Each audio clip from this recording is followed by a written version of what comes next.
Is smart money concepts dying out? What's going on, people? Welcome back to another video. So I just want to say thank you very much for all of the support recently.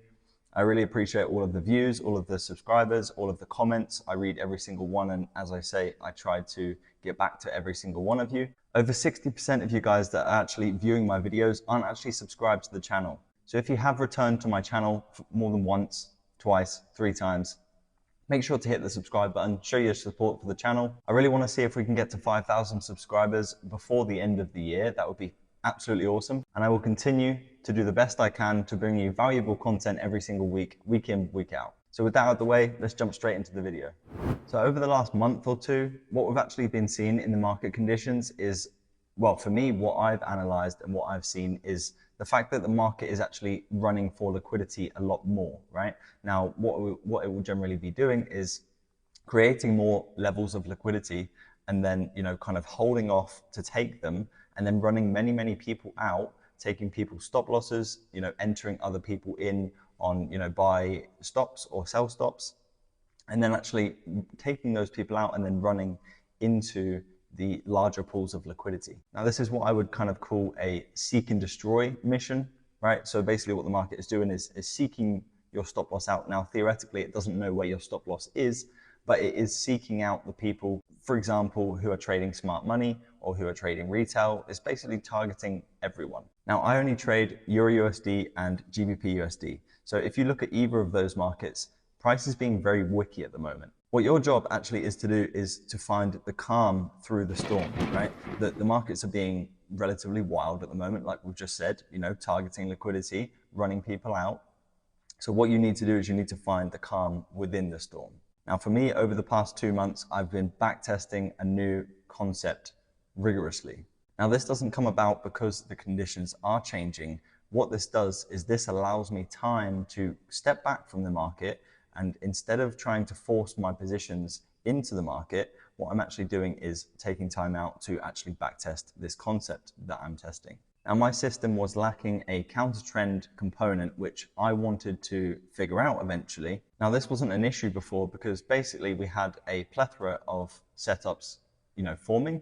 Now, at the moment, we are having a plethora of setups forming, but we aren't having the consistency of them playing out, right? So I've decided, take a step back, reevaluate, let the market do what it wants to do, and I can sit here and backtest and figure things out for what I actually want to add into my system. Now, this is an element which I've wanted to add in for a long while now. I have traders in my mentorship from all over the world. So one of the things that I really wanted to do prior to this, current market condition is I wanted to be able to make setups available for everyone, no matter what the time zone that they're actually currently in. Because what I believe is you should make trading fit around your life. You shouldn't have to fit around trading. So this isn't to say that my system isn't working at all and I'm going to change absolutely every aspect of it.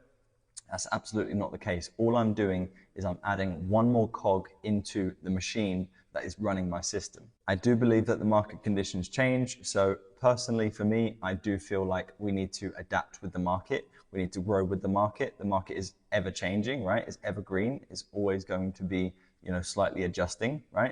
It doesn't mean that the algorithm completely changes. It just means it has different phases in which, the market runs on. If you're not willing to adapt, then what you're actually doing is you're allowing for you to be left behind. Back in the 1970s, people made millions off the bull market trading trend following systems. Now, from every single book that I've read about, a trader from back in that time, I've read that, they openly admit that their system will not work in today's markets. So what they have to do if they want to continue on their, in their trading career is they have to adapt, because obviously they don't want to get left behind. So they need to keep up with the market in the changing conditions, right? This different gear in which the market is currently in. Now, I don't know about your system personally, but for my system, I know for a fact when liquidity is being targeted more than structure is being held, then I need to, kind of look at something which is going to be able to help me get into this market, right?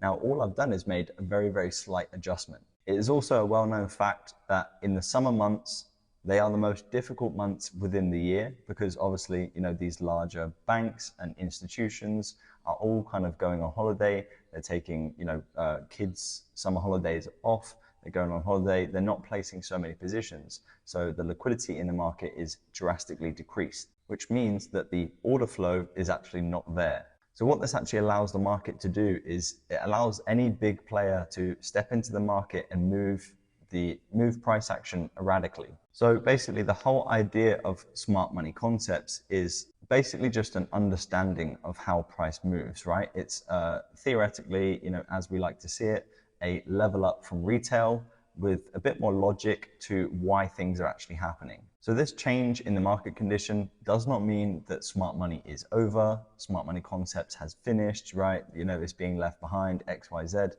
doesn't mean this, right? You can look on FTMO's page on their interviews and you can clearly see that there is people using trend lines, people using support and resistance, people using RSI and Bollinger Bands and stochastics and all that kind of stuff, right? And they're still making money because what does the main thing of trading come down to? It's psychological, right? All the psychological work needs to be put in. So this is your time to be able to sit back from the market, right? Not get absolutely rinsed by it because maybe your setups aren't playing out, and then work on your psychology, work on, for example, for what I'm doing, right? I'm working on a few different bits that I've wanted to work on for quite a long time now. I'm using this time valuably, right? Doing something that I have been meaning to do for a little while now. And what this is actually going to do is this is going to be very beneficial for your patience and learning how to be patient. Because ultimately what you're going to have to do is take a lot less positions. You might not even take a trade for a week. Now, this is one thing that I've always believed is that day trading is not everyday trading, right? You don't have to put a position in the market every single day. You're actually exposing yourself more to the market.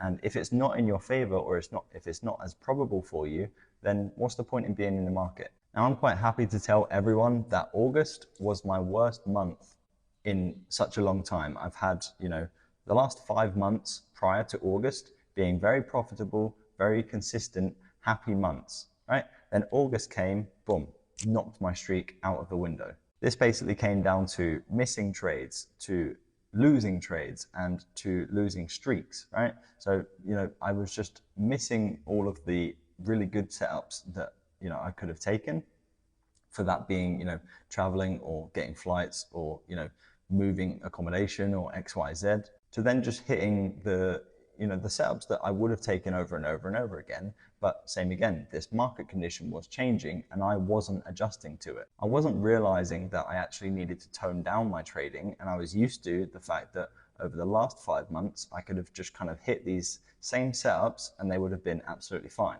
Recently, I've had many people all over different social media platforms asking me, how do I stay away from the boom and bust cycle? Now, this can happen to basically anyone, whether you're in the beginning of your journey, whether you're a few years in, right? You can go through the boom and bust cycle. If anyone's unaware of the boom and bust cycle, what it is basically the fact that you make X profit, and then basically what you do is you then just lose it all again, right? And then you do that as a cycle. You make some, then you lose it all. Then you make some, then you lose it all. Then you make some, then you lose it all, right? It's just this same repetitive cycle that basically what it means is the fact that your risk management is really off. Maybe you aren't following your trading plan.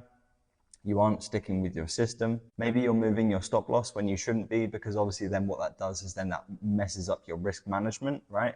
There may just be a few things that you actually need to work on psychologically and the way that you act in the market once you're in a position. Same again, this market condition is allowing you the time to sit back and go, okay, well, now I need to review these things. Now, this is where journaling all of your trades, all of your case studies, all of your emotions, whether that be before the trade or after the trade, right?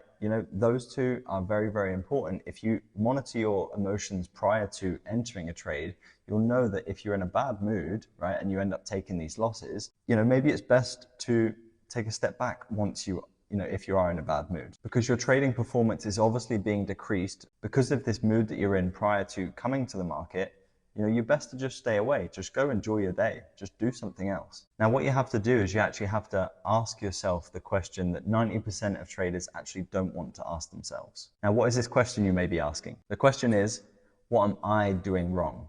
This comes back to all of the points that we've just made about, working on your psychology, working on your risk management, working on your trade management, working on your stop loss placement and, managing your stop loss. Are you moving to break even too quickly? There's an absolute plethora of different scenarios in which you might need to work on. What I'm saying here is I'm absolutely not advising anyone to start changing their system up, right? It doesn't make a difference whether, your system works now or it doesn't work, right? What you need to do is you need to stick with that system, because if you keep changing, right, you're not going to get anywhere. You're going to go through that boom and bust cycle, right, that we've just spoken about. What you need to do is learn some patience, take a step back from the market, and maybe even just trade demo for a little while. Trade on the demo account so you're not losing anything. You can't win anything, but you can't lose anything until your system starts making consistent setups and obviously, the probabilities are in your favor again. Take a step back, enjoy life. So to answer the question of the video, no, I don't believe that smart money is going anywhere. The reason that smart money has become a thing is because obviously, there's been many traders that wanted more reasoning to believe, there's confluence on the trades that you're trying to take. And what smart money does is it allows us to get into these positions with, very high accuracy, which clearly states to us that there is a element of, algorithmic movement in the way that we look at the market. We would not be able to get such a small stop loss if this was not the case. Now, smart money concepts is absolutely not, invincible. It doesn't make you, avoid all losses. It's absolutely not the case. There is still going to be smart money traps or retail traps. It doesn't make a difference. These things are always going to happen. What you need to do as a trader is identify that these conditions are changing, and then you need to adapt to them. So that may be to take less positions and to tone back on your positions, maybe take smaller positions, right? If you're trading 1%, why don't you trade 0.5% for a little while, right? So you're not impeding your bank balance or trading account by taking too many hits, right? And then just being emotional over this. So once the markets come back into your favor, then what you're actually doing is you're trading with a lot less capital, which means your profit margins are a lot less, obviously. And it's also then going to take you some psychological work to get back to where you originally were, right? Which is then that cycle that we were talking about. Now, we all have something to be working on, so it's not anything to be ashamed of, the fact that you need to, take a step back and start working on something specific. It's all about the journey, not the destination. So if you're focusing on the destination, this could be one issue that you need to focus on. Smart money is not going anywhere. So strap your seatbelt back in, buckle up, and let's get ready to smash the market once again. If you enjoyed the video, make sure to hit the subscribe button. Let me know in the comment section below what you thought about it, and I'll catch you guys in the next video.